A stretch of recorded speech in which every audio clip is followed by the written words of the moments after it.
एक समय की बात है। एक प्रतापी और दूरदर्शी राजा था।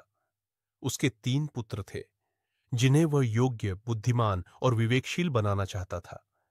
उसने उनके लिए श्रेष्ठतम गुरुओं की व्यवस्था की और उन्हें हर विद्या में पारंगत किया।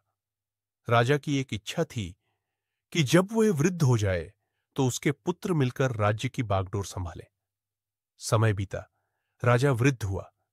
एक दिन उसने अपने तीनों पुत्रों को अपने पास बुलाया और कहा, पुत्रों, हमारे राज्य में नाशपाती का एक भी पेड़ नहीं है। मैं चाहता हूं कि तुम लोग उसकी खोज में जाओ और मुझे बताओ कि वह वृक्ष वास्तव में कैसा होता है। लेकिन एक शर्त है, तुम तीनों एक साथ नहीं जाओगे, बल्कि 4-4 महीने के अंतराल पर अलग अलग जाओगे, और जब तीनों लौट आओगे तब एक साथ मुझे बताना कि वह वृक्ष कैसा था। तीनों पुत्रों ने सहर्ष स्वीकार किया। सबसे पहले बड़ा पुत्र गया।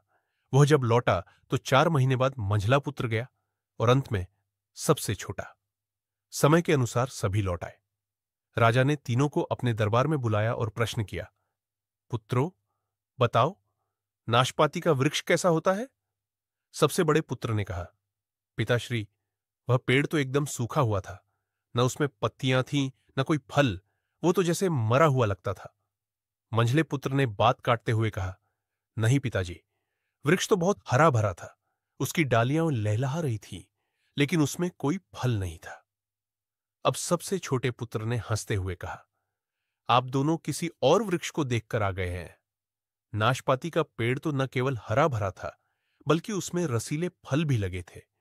वो तो बहुत सुंदर और जीवन से भरा हुआ था। तीनों अपने अपने उत्तर पर अड़ गए। किसी को एक दूसरे की बात पर विश्वास नहीं था। तब राजा मुस्कुराया और बोला, पुत्रों, तुम सभी सही हो।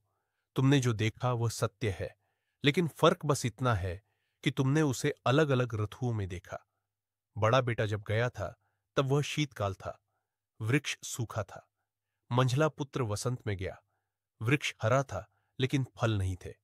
और छोटा पुत्र जब गया तब वह ग्रीष्म का समय था, फल पक चुके थे। तीनों पुत्र अब एक दूसरे का चेहरा देखने लगे। उन्हें पहली बार समझ आया कि हर किसी की दृष्टि अपने अनुभव पर आधारित होती है। राजा ने गंभीर स्वर में कहा, पुत्रों, मैंने यह सब जानबूझकर किया था ताकि तुम जीवन की 3 महत्वपूर्ण बातें सीख सको। 1, अधूरी जानकारी पर कभी निर्णय मत लो। किसी वस्तु या व्यक्ति को एक ही समय में देखकर पूरी राय नहीं बनाई जा सकती। पूर्ण समझ के लिए समय, धैर्य और गहराई चाहिए।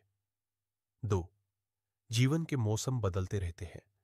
जिस प्रकार वृक्ष हर मौसम में अलग दिखता है, उसी तरह जीवन में भी कभी सुख आता है, कभी दुख। समय को देखकर घबराना नहीं चाहिए, बुरा समय भी बदलता है। 3, दूसरों की बात ध्यान से सुनो। जब तक तुम दूसरे के दृष्टिकोण को नहीं समझते, तब तक विवाद मत करो। प्रत्येक दृष्टिकोण में कोई ना कोई सत्य छुपा होता है।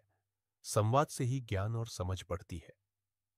तीनों पुत्रों ने सिर झुका लिया।